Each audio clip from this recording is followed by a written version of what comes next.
Kennt ihr das auch? Ihr wollt mit euren Freunden Bellride spielen? Das Spiel ist eigentlich ganz cool. Eine Grube wird zum Beispiel erforscht. Ist das nicht toll? Aber obwohl ihr jetzt eigentlich schon so weit im Spiel seid, wisst ihr immer noch nicht, wie zum verdammt nochmal der Markt und der Handel funktioniert? Ja, korrekt. Das schauen wir uns doch heute mal an, denn ich habe mir die Zeit genommen, diesen Mist zu studieren und habe herausgefunden, es ist sogar recht logisch und realistisch. Aber darauf muss man erstmal kommen und ja, ich habe mich ein paar Stunden damit beschäftigt, also lasst mich euch heute mal erklären, wie das funktioniert, schnell und praktisch zusammengefasst. So, zuerst einmal, wie ihr sehen könnt, gibt es hier ja schon ein bestehendes Dorf, deshalb kann ich euch das perfekt alles mal zeigen. Und wir fangen erstmal mit dem sogenannten, ja, Markt an. Ich weiß gerade gar nicht, wie das Gebäude heißt. Ich glaube, das heißt einfach Markt. Auf jeden Fall könnt ihr dieses Teil ab Stufe 2 bauen, ohne euch jetzt großartig spoilern zu wollen. Aber das Teil ist ganz einfach wichtig, wenn ihr später den natürlichen Weg des Handels bestreiten wollt. Ja, und das ist nicht nur für euch, damit ihr Sachen, die euch fehlen, kaufen könnt oder einfach Sachen, die ihr Überschuss habt, verkaufen könnt. Tatsächlich ist dieser Markt sehr bedeutungsvoll und wichtig für die komplette Wirtschaft in der ganzen Spielwelt. Deshalb erkläre ich euch jetzt erstmal, wie der Markt an sich funktioniert, denn das ist auch gerade mit der deutschen Übersetzung ein bisschen ein Durcheinander. Ignoriert deshalb jetzt einfach mal die Aufträge, die hier schon drin sind. Das sind alle Sachen, die wir jetzt in unserem Spielstand reingestellt haben. Was grundsätzlich immer wichtig ist: kein Dorf produziert von Anfang an Flachs, außer sie haben einen Kräuterkundler gebaut mit ihren Investitionen ohne eure Hilfe oder ihr habt das schon gemacht. Aber bei uns ist es tatsächlich so, dass noch keiner der KI-Dörfer, die wir befreit haben, oder sonst irgendein Dorf Flachs produziert. Und das ist auch ein großer Grund, weil wir ja selber an euren eigenen Dörfern vermessen könnt, ist Flachs sehr wichtig. Und auch für die Dörfer ist es wichtig, das heißt, sie haben keinen Flachs und können deshalb auch viele Dinge gar nicht wirklich machen. Das heißt, was ihr am besten schon mal macht, und das zeige ich euch jetzt mal am Beispiel von eben diesem Flachs, ist, ihr versucht Flachs selbst herzustellen und in den Markt fließen zu lassen, damit das überhaupt mal Teil des Marktes ist, damit die Dörfer das auch kaufen können. Die kaufen das dann halt von euch. Das heißt, wir hauen jetzt hier mal einen Flachs rein. Ihr seht auch, standardmäßig ist der beste Kaufpreis 1. Das liegt ganz einfach daran, weil es gibt keinen Flachs im Markt aktuell. Der niedrigste Preis, den die KI wählen kann, ist in dem Fall 1. Das ist der günstigste, oder nee, anders gesagt, der teuerste Preis, den sie für Flachs euch bieten können aktuell. Das heißt, was ihr jetzt hier macht, ist eigentlich einfach auf Adjust Price Automatically. Das steht aus irgendeinem Grund hier immer noch in Englisch da, ist auch egal. Und das war es eigentlich auch schon. Natürlich solltet ihr bedenken, wie viel Flachs wollt ihr denn behalten. Ich sage jetzt mal, ich will schon 100 selbst für mich haben. Alles an Überschuss über 100 könnt ihr verkaufen. Wenn ich das jetzt richtig gesehen habe, gut, keine Ahnung, da sind jetzt gerade irgendwie 50 Flachs verschwunden, wahrscheinlich für irgendeine Produktion draufgegangen. Auf jeden Fall ist das jetzt mit dieser Einstellung hier optimal. Das heißt, alle Dörfer können pro Flachs eine Münze zahlen, quasi ein Euro, ein Dollar, nennt ihr Goldmünze, nennt es wie es wollt. Bekommen dann quasi für eine Münze ein Flachs. Wie ihr jetzt seht, ich weiß nicht ganz, ob das ein Bug ist oder ob jetzt quasi der Handel schon in Gange ist, aber durch die automatische Preisanpassung sind wir jetzt schon bei 0,99. Ich kann das jetzt theoretisch auch wieder zurückstellen, das ignoriert er aber, bis ich diesen Reiter hier wieder entferne. Erst dann können wir selber wieder die Preise verändern. Das nächste ist auch, warum verändert sich das jetzt nicht, wenn ich das so sage, ist, wir müssen erstmal raus und wieder rein. Also es ist ein bisschen umständlich, aber dann kann man es wieder umstellen. So, wir lassen es aber mal auf automatisch, weil sonst wird es ein Durcheinander. Ein wichtiger Hinweis noch, was diesen Button hier angeht: wenn ihr Sachen verkauft und ihr produziert davon viel zu viel, könnte man so sagen, und ihr überschwemmt quasi den Markt, jetzt beispielsweise mit Flachs, dann würde der Preis automatisch, ich werde das gerade mal simulieren, immer weiter sinken, denn wer ein bisschen Ahnung von Wirtschaft hat, weiß, dass, wenn ihr einen Markt mit einer Ware überschwemmt, dass sie immer billiger und billiger und billiger wird und in den meisten Fällen, wie hier auch schon am Fischfilet sehen könnt, werdet ihr irgendwann dann nur noch 1 Cent quasi kriegen pro Flachs oder pro was auch immer eine Ware, und das ist natürlich etwas, was ihr vermeiden wollt. Deshalb müsst ihr vorsichtig mit diesem Adjust Price Automatically umgehen. Ich würde empfehlen, das beim Kauf immer zu setzen. Wenn ihr aber etwas verkauft, bleibt eher bei einem fixen Preis, damit quasi die KI nicht anfängt, ja, sehr viel eurer Ware zu kaufen und somit den Preis zu senken. Wenn ihr jetzt selber das auf 1 lasst, dann zwingt ihr quasi die KI dazu zu überdenken, ob sie wirklich Flachs kaufen. Das bedeutet auch, sie werden zwar nicht immer vielleicht ihre Flachsbedürfnisse erfüllt haben, aber der Preis bleibt zumindest bei einem gewissen Niveau und ja, die Dörfer kaufen dann halt weniger Flachs. So viel dazu. Mehr müsst ihr hierzu eigentlich gar nicht wissen. Wichtig ist auch, falls ihr da ein bisschen Missverständnis hattet. Vielleicht dachtet ihr bisher, ihr braucht so eine Karawanenstation. Und ja, natürlich braucht ihr die auch. Aber um zu handeln mit den Dörfern, das stimmt tatsächlich nicht. Es reicht komplett, diesen Markt zu haben und dort dann zum Beispiel eben Flachs einzustellen, wenn die Dörfer Flachs brauchen für irgendwelche Investments, für Gebäude, die sie bauen oder einfach für ihre Wartung oder Bedürfnisse. Ihr müsst keine Routen einrichten, ihr müsst auch nicht sofort eine Karawane losschicken. Es reicht teilweise auch, die Sachen einfach hier reinzustellen, damit die KI das überhaupt kaufen kann. Denn viele Produkte, ob ihr es glaubt oder nicht, gibt es in dieser Spielwelt nicht auf dem Markt, weil die Dörfer es nicht produzieren. Und das ist der eigentliche Grund, warum vieles nicht funktioniert in dem Spiel, beziehungsweise warum ihr denkt, dass vieles nicht funktioniert. Also probiert es erstmal damit und wenn das auch nicht klappt, weil die Dörfer dann in dem Fall zwar Zugriff auf das Produkt haben, aber sich weigern es aufgrund des Preises zum Beispiel zu kaufen, dann könnt ihr natürlich manuell, indem ihr auf ein Dorf klickt und auf Handel öffnen geht, hier manuell Routen einrichten oder halt zumindest eine einmalige Route und denen das benötigte Produkt einfach für einen gewissen Preis eben verkaufen oder sogar schenken. Das ist schon mal grundsätzlich, wie der Handel funktioniert. Jetzt im zweiten Teil dieses Videos möchte ich mal ganz klar auf die Investitionen eingehen und wie das mit den Gebäuden funktioniert in den Dörfern. So, wenn ihr auf ein Dorf klickt, ich habe jetzt hier beispielsweise mal Patzdorf genommen, dann haben wir hier schon relativ viele Informationen, die allerdings sehr widersprüchlich sind. Wir dachten immer, hier steht 24 von 35 Baupunkte sind schon vergeben. Tatsächlich müsst ihr das so sehen, diese 24 Punkte, die jetzt hier bei mir gerade stehen, das sind die Baupunkte, die wir zur Verfügung aktuell haben, die wir angesammelt haben. Also ihr verdient ja quasi Baupunkte einerseits durch den erhöhten Wohlstand, aber auch indem ihr eben Gebäude baut oder generell einfach dafür sorgt, dass der Wohlstand steigt und mit der Zeit, vor allem mit der Zeit. Das heißt, diese 24 sind dynamisch, die haben wir jetzt gerade und können sie einsetzen. Die 35 hingegen sind einfach nur eine künstliche, feste Obergrenze, die vom Spiel gesetzt werden, weil wir gerade Wohlstand 2 haben. Sobald wir Wohlstand 3 haben, hätten wir dann 5, ja, was haben wir dann? Plus 30 Baupunkte, plus 20. Wahrscheinlich dann 45 oder sowas, okay? So, bevor wir jetzt noch auf die Gebäude an sich, die ihr in der Ansicht, in der wir gerade waren, die ihr da bauen könnt, bevor wir darauf eingehen, nochmal so eine kleine Gesamtübersicht. Ihr kennt ja diese Gebäude hier. Damit fängt das quasi an, wie ihr mit diesen Dörfern interagieren könnt. Diese Gebäude, das sind die einzigen, die ihr wirklich in der Welt selber, in den Dörfern setzen könnt. Die Gebäude, die wir uns danach anschauen, diese Investments sozusagen, die sieht man in der Welt nicht und die existieren auch nicht, die werden nur simuliert. Also, was machen diese Gebäude eigentlich? Ihr habt euch gedacht, brauche ich die jetzt eigentlich überhaupt noch, wenn ich ein Dorf schon befreit habe? Und die Antwort ist ganz klar, nein, ihr braucht diese Gebäude nicht mehr. Diese sogenannten Tier 1 Gebäude für die Investments, bzw. für die Dörfer sind nur dafür gedacht, dass ihr die Lücke schließen könnt zwischen, ich habe schon alle Quests absolviert, aber ich kann das Dorf noch nicht befreien, weil mir einfach das Vertrauen fehlt. Ihr seht auch, wenn wir jetzt diese Kräuterkundlerwerkstatt in einem Dorf bauen, kriegen wir 200 Vertrauen und auch mehr mehr Sinn ist dahinter nicht. Ihr könnt so viele bauen, bis ihr dann in der Lage seid, einen Glockenturm zu bauen und das Dorf zu befreien. Anderen Sinn haben diese Gebäude nicht. Mit kleinen Ausnahmen, wenn man jetzt ein Dorfhaus baut, dafür muss aber das Dorf ja befreit sein. Das kostet tatsächlich Baupunkte, das sind eher seltene Gebäude. Die meisten haben sowas nicht und dienen nur dem Vertrauen. Aber sowas wie das Dorfhaus hat tatsächlich einen Nutzen, nachdem ihr ein Dorf befreit habt, denn ihr schafft damit 2 neue Wohnplätze pro Gebäude bzw. pro Dorfhaus. Ich glaube aber auch, dass es ein Limit gibt, wie viele ihr setzen könnt.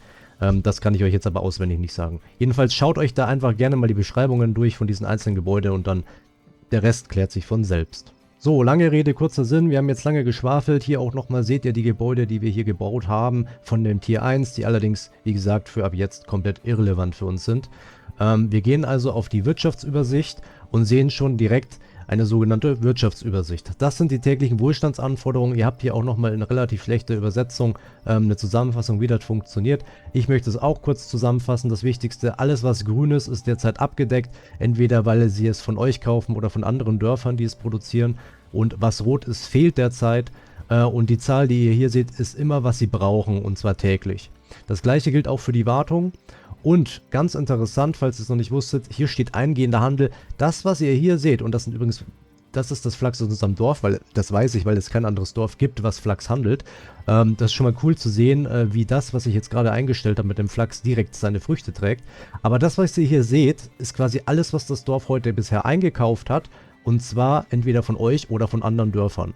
Das heißt, ihr habt zwar keine wirkliche Kontrolle darüber, was die Dörfer kaufen, aber ihr seht zumindest, was sie kaufen, was sie dann quasi demnächst schon abgedeckt haben. Das hier unten ist quasi der Dorfbestand und von meinen Beobachtungen her kann ich euch klar sagen, dass der Dorfbestand zumindest in der aktuellen Bellride-Version kein Limit hat. Ihr seht ja 147 Baumstämme. Ein Baumstamm entspricht 6 Slots. Jetzt könnt ihr 6 mal 147 rechnen. Dann noch 707 Holz und was die noch alles haben, da gibt es kein Limit. Also wenn ihr da besorgt wart drüber, das könnt ihr vergessen, das gibt es nicht. Genau. Das war's eigentlich schon. Ihr solltet also in der Zusammenfassung immer gucken, dass alle Bedürfnisse gedeckt sind. Das heißt allerdings nicht, dass ihr immer alles produzieren müsst für die Dörfer und es ihnen liefern müsst. Es reicht, wenn ihr es auf dem Markt anbietet. Oder, und jetzt kommen wir nämlich zu dem großen Oder, ihr baut in den Dörfern Investitionen, damit sie es selbst produzieren. Und das ist tatsächlich gar nicht mal so dumm. So, zuerst einmal haben wir hier den Reiter Einrichtungen. Hier seht ihr wirklich ausnahmslos die Gebäude, die das Dorf auch besitzt. Unter Investitionen seht ihr alle Gebäude, auch die, die sie besitzen, aber auch die, die sie nicht besitzen. Aber was sind jetzt eigentlich diese orangenen Symbole und die grauen? Das verwirrt mich, weil irgendwie besitzen sie ja doch einige Gebäude, aber nur eins davon ist orange. Warum? Und genau, das ist gar nicht mal so kompliziert. Wenn das Symbol orange ist, bedeutet das, dass dieses Gebäude aktiv ist und funktioniert. Es produziert was. In diesem Fall der Holzfäller, er macht Holz und er macht Baumstämme. Die anderen Gebäude, obwohl sie die besitzen, aber die sind ausgegraut, bedeutet entweder das Gebäude hat Probleme, wir können das hier filtern, der Werkzeugmacher zum Beispiel, hier fehlen einfach Sachen wie Riemen, Kupferbarren etc. Zudem gibt es auch keine Nachfrage, lustigerweise. Das Einzige, was jetzt hier relevant ist für das Gebäude, wäre ein Zimmermannshammer. Das ist das, was sie nämlich selbst brauchen, um ihre Gebäude zu warten. Das heißt, sie können selbst ihren Zimmermannshammer produzieren und auch selbst verwenden, aber leider fehlt ihnen Seile. Und da wäre jetzt zum Beispiel der Take, selber Seile zu produzieren und auf dem eigenen Markt anzubieten, damit dieses Dorf es kaufen kann. Oder, wenn ihr zu faul dafür seid, dann schickt es ihnen einfach direkt. Ihr könnt da auch eine dauerhafte Handelslinie einführen, beziehungsweise eine Route aufbauen, wo jeden Tag 2 Seile geliefert werden zum Beispiel. Ist natürlich eher zu eurem Nachteil, könnte aber auch als Subvention gewertet werden. Also zum Beispiel, dass ihr das erstmal macht, bis das Dorf ein bisschen auf die Beine gekommen ist und sein Zeug selbst produzieren kann. So, wir wollen aber nicht abschweifen, es geht weiter um die Gebäude. Warum sind die jetzt grau? Hier steht ja nicht, dass die Probleme haben. Also warum sind die grau? Ja, es ist relativ einfach. Wenn wir uns die Viehscheune hier anschauen, sehen wir auch schon, dass das rot umrandet ist. Das heißt, fortschrittliches Tierfutter fehlt jetzt hier in dem Fall einfach. Wo kriegen wir denn eigentlich fortschrittliches Tierfutter dann her? Tja, da müssen wir gucken. Normalerweise gibt es dafür dann auch nochmal ein Gebäude, was eben Tierfutter herstellt. In dem Fall allerdings hat jetzt, wo sind wir? Ich glaube in Potzdorf, hat Potzdorf absolut kein Gebäude, was Viehfutter herstellt. Das heißt, sie sind davon abhängig, dass wir es ihnen liefern oder sie es auf dem Markt kaufen. Ja, abgesehen davon, dass wir kein Tierfutter haben, wird die Viehscheune auch aktuell gebaut. Das heißt, während des Baus kann sie ebenfalls nicht aktiv sein. Ich hoffe, ich verwirre euch jetzt da nicht so ganz. Schaut euch das gerne nochmal in Ruhe an und versucht euch das klar zu machen. Aber es gibt sehr viele verschiedene, teilweise auch komplexe miteinander interagierende Gründe, die dafür sorgen, dass ein Gebäude nicht funktioniert. So, in dem Fall können sie es nicht bauen, weil ihnen wahrscheinlich Seile und so ein Zeug fehlen und deshalb ist das schon seit Tagen bei 80% festgefahren. Was wir jetzt machen können, ist, wir können gucken, was fehlt denn aktuell. Wir gehen hier in die Übersicht. Aha, Holzplanken fehlt ihnen fehlen Kupfernägel und Seile, ihnen fehlt eigentlich fast alles. Wenn man so faul ist, wie jetzt ich in dem Fall, würde ich einfach mir ein Foto davon machen, eine Route einrichten und denen genau das hier oder vielleicht sogar ein bisschen mehr zur Sicherheit schicken und dann werdet ihr sehen, dass nach einem Tag die Viehscheune gebaut wurde. Jetzt hier noch eine kleine Sache, die ich erwähnen möchte, wenn es darum geht, einen Bau abzubrechen. Das ist nämlich extrem, ich würde sagen, verbuggt und man kommt da nicht so leicht drauf. Es hat mich schon eine Stunde gebraucht, das herauszufinden. Ihr würdet jetzt, wenn ihr sagt, ihr wollt die Viehscheune loshaben, hier auf Abbrechen klicken. Das ist auch in Ordnung. Ihr müsst sogar Geld dafür zahlen, was ja schon ein Witz ist. Aber jetzt wird es noch schlimmer. Ihr klickt nämlich drauf, ihr bekommt sogar die Baupunkte und das zurück und das Geld wird abgezogen, aber der Bau der Viehscheune steht noch immer hier. Und glaubt mir, ich habe das in der Praxis getestet, zumindest in dieser Version. Und selbst nach mehreren Tagen ändert sich hier nichts. Ihr könnt nichts Neues bauen, ihr könnt hier 1000-mal auf Abbrechen klicken, es passiert nichts. Was müsst ihr jetzt also machen, damit diese Viehscheune endlich hier aus dieser Baureihe verschwindet? Und das wird euch jetzt frustrieren. Ihr müsst tatsächlich alles, was sie für den Bau dieses Gebäudes benötigen, müsst ihr ihnen schicken, weil sie müssen sozusagen den Bau abschließen, um ihn abbrechen zu können. Das ist unfassbar dumm und ich finde auch sehr frustrierend. Ich empfinde es eher als Bug, den vielleicht die Entwickler nicht ganz berücksichtigt haben, aber so ist es mit dieser aktuellen Version. Nochmal, ich weiß gerade nicht auswendig, welche Version von Bellwright das ist. Wahrscheinlich kann man das ja auch irgendwo sehen, ich weiß es jetzt nicht, aber ich schreibe das auch nochmal in die Beschreibung rein. Es kann also sein, dass ihr mittlerweile diese Probleme nicht mehr habt. Aber ich würde mal behaupten, dass dieses System in der Form erstmal eine längere Zeit bestehen bleibt. So, jetzt also nochmal kurzes Fazit. Was haben wir gelernt? Orange heißt, Gebäude funktioniert, Gebäude stellt Dinge her. Wir sehen ja auch, die einfache Axt ist verfügbar, sie ist grün umringelt. Graues Gebäude heißt, es kann verschiedene Gründe haben, aber es produziert nichts. Und jetzt kommen wir zu dem nächsten Punkt. Was ist das hier eigentlich? Was bedeutet das Rote? Man kann sich schon denken, eine verringerte Produktivität. Und warum? Das sehen wir jetzt hier oben. Die Geländeeignung ist bei der Mine nicht ausreichend bei Patzdorf, weshalb sie einfach statt 10 Rohstein und 6 Zinnerz nur mal 0,5, wer Mathe aufgepasst hat, die Hälfte produzieren können. Also 3 und 5. Das gleiche gilt hier auch für den Schürfer. Mal 0,5 heißt die Hälfte, sprich statt 10 Lehm können sie nur 5 Lehm produzieren. Kann uns jetzt in dem Fall erstmal egal sein, aber ja, das sollte man vielleicht berücksichtigen. Weitere Sachen, die noch auftreten können, das könnt ihr immer hier unter Einrichtungen einsehen. Bei hat Probleme ist, wie gesagt, dass Zutaten fehlen, dass keine Nachfrage besteht oder dass sogar das Lager voll ist. Hier bin ich jetzt mal gerade in Harndin reingegangen. Ihr seht hier zum Beispiel auch, dass eine 2 bei der Mine ist. Das sorgt dafür, dass ihr dann wiederum einen Bonus kriegt auf die Produktion und das repräsentiert quasi einfach nur die Stufe des Gebäudes. Wenn ihr jetzt bei Investitionen also ein bereits existierendes Gebäude ausbaut, dann entsteht quasi diese Levelung. Das heißt 2, 3 und damit erhöht sich dann entsprechend auch der Ertrag. Aber auch die Werkzeuge, die benötigt werden und auch was in die Wartung reinfließt. Also berücksichtigt bitte solche Attribute. So, und jetzt nochmal ganz allgemein ein kleiner Hinweis bzw. ein Tipp, wie sollt ihr jetzt mit diesem ganzen System eigentlich umgehen, weil das ist dann doch irgendwie erschlagend. Wenn man sich damit wirklich befasst, merkt man, man bräuchte eigentlich schon einen Mitspieler, der sich nur darum kümmert. Das ist nicht zu unterschätzen. Klar, das Ganze fängt erst wirklich an, sobald ihr das erste Dorf befreit habt, weil erst dann könnt ihr in Investitionen reingehen und Gebäude bauen. Grundsätzlich müsst ihr das so sehen. Die Dörfer, der Wohlstand der Dörfer ist schon relativ wichtig. Denn ihr bekommt sehr viele Boni dadurch, ja, also wir können uns das hier nochmal ansehen. Ihr bekommt mit jedem Wohlstand mehr Infanterie, die ihr ausheben könnt und auch mehr Baupunkte und diese Baupunkte sind ja nicht nur dafür da, dass sich die Dörfer wohlfühlen und Zeug bauen können, das ist ja auch für euch gut. In dieser Spielversion ist es zum Beispiel so, Kupfererze etc. sind nicht endlos, ja, also ihr habt zum Beispiel Felder, die ihr immer wieder bewirtschaften könnt, somit habt ihr endlos Hanf und Flachs und weiß der Geier was. Aber was Kupfererz angeht, ab einem gewissen Punkt ist das Zeug abgebaut und gerade im Late Game wird es schwierig, weil dann habt ihr kein Kupfererz mehr. Das heißt, ihr solltet euch darum bemühen, zum Beispiel in Minen zu investieren, die diese Erze, wo diese Dörfer quasi diese Erze für euch abbauen, wo ihr sie kaufen könnt. Und da kommt ihr eigentlich auch mit Dauer nicht drum herum. Wichtig zu erwähnen ist an der Stelle, dass das Kupfererz nicht dynamisch simuliert wird. Das heißt nicht, dass die Dorfbewohner dann dahin laufen zum Kupfererz in der Nähe und das abbauen. Nein, das ist quasi jeden Tag spawnen quasi 3 Kupfererz in ihrem Lager. Und das können sie dann handeln, ja. Bedenkt an der Stelle bitte auch, und das ist ein bisschen ironisch, muss ich zugeben, wenn ihr jetzt zum Beispiel Werkzeuge sagt, ach, okay, wir werden jetzt einfach mal Gebäude bauen, womit die Dörfer ihre eigenen Werkzeuge herstellen, aber gleichzeitig brauchen wir ja Kupfererz, weil es keine mehr in der Welt gibt. Das ist ein bisschen ein Widerspruch, der zwar auch teilweise sein muss, aber jetzt möchte ich euch mal kurz das Bild ein bisschen zeichnen. Ihr wollt jetzt quasi Kupfererz nur noch über Dörfer handeln, weil ihr selber nicht mehr findet oder abbauen könnt. Und gleichzeitig wollt ihr aber auch, dass die Dörfer selber Werkzeuge produzieren. Jetzt ist das Problem, wenn ihr zum Beispiel mal den fortschrittlichen Waffenschmied guckt, wie viele Bronzebarren, Kupferbarren und weiß der Geier, was die alles brauchen, dann werden die natürlich auch diese Kupfer, die sie jetzt selbst für euch eigentlich produzieren sollten, selbst verwenden und benötigen, selber einschmelzen und dadurch steigt auch automatisch der Preis von Kupfererz bzw. von Kupferbarren an und dann habt ihr natürlich hohe Preise zu zahlen. Das heißt, das ist teilweise unvermeidbar, aber das müsst ihr A berücksichtigen und B, in so einem Fall solltet ihr schauen, dass ihr dann in eurem eigenen Markt hier irgendwas reinstellt, was viel wert ist und was ihr quasi, womit ihr dann auch wieder Einnahmen macht, weil sonst werdet ihr irgendwann bankrott gehen.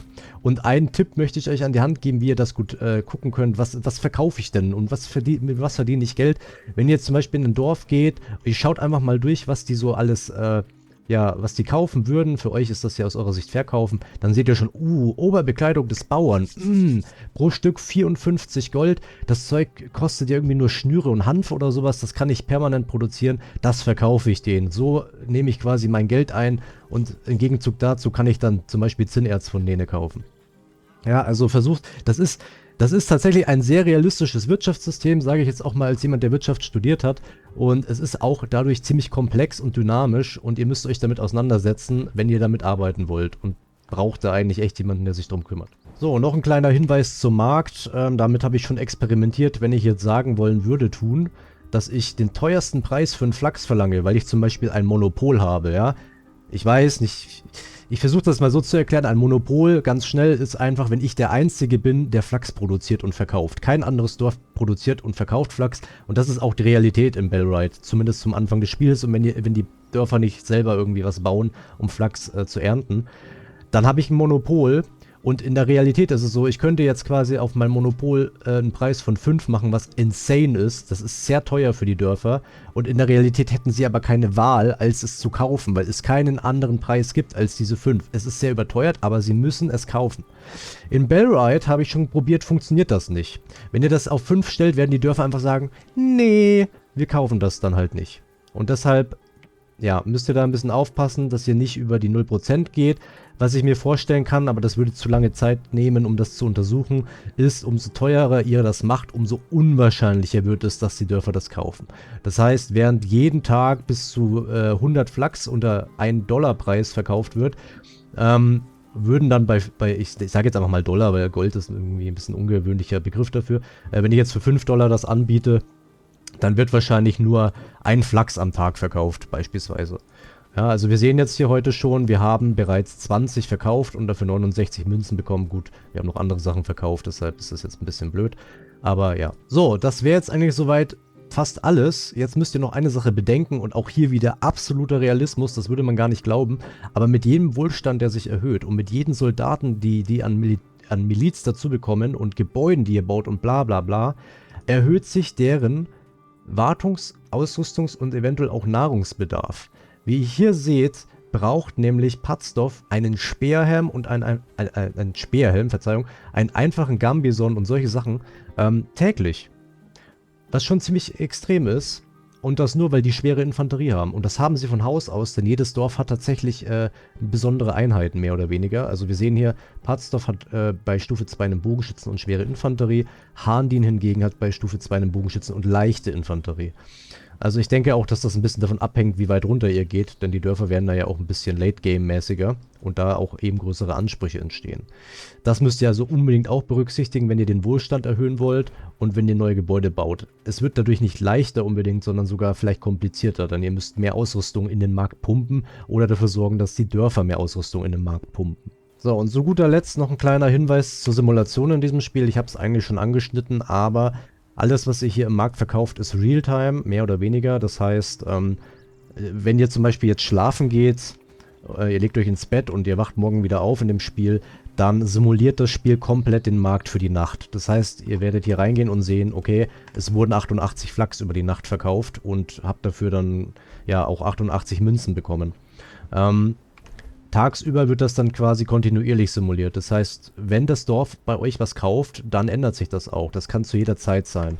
Ein kleiner Irrtum, den ich auch aufklären möchte, ist, dass diese sogenannten Karawanen, die seit diesem Maiden Voyage Update hier herumlaufen, die sind komplett irrelevant für den Markt. Also, ich weiß nicht genau, was es mit denen auf sich hat. Die laufen halt herum und ihr könnt mit denen handeln und die handeln ja auch zwischen Dörfern.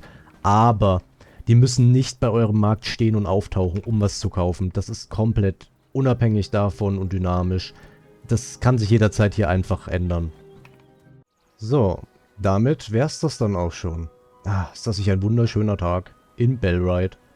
Es ist ein tolles Spiel, aber leider haben die Entwickler sich nicht viel Zeit genommen, Dinge zu erklären. Und die Wiki-Seiten dazu habe ich mir auch angeschaut. Die sind halt absolut lächerlich. Die gibt's halt, soweit ich das jetzt beurteilen kann, nur auf Englisch. Erstens mal das, was ja jetzt nicht so schlimm ist für den heutigen Menschen, aber zweitens ist, dass halt die meisten Sachen in einem Einzeiler geschrieben werden und das einem einfach nichts sagt. Deshalb hoffe ich jetzt mal, dass euch das ein bisschen geholfen hat. Falls es Fragen noch zum Markt oder zum Handel gibt, stellt sie gerne in den Kommentaren. Ich wünsche euch viel Spaß mit Bellride und ja, tschüss.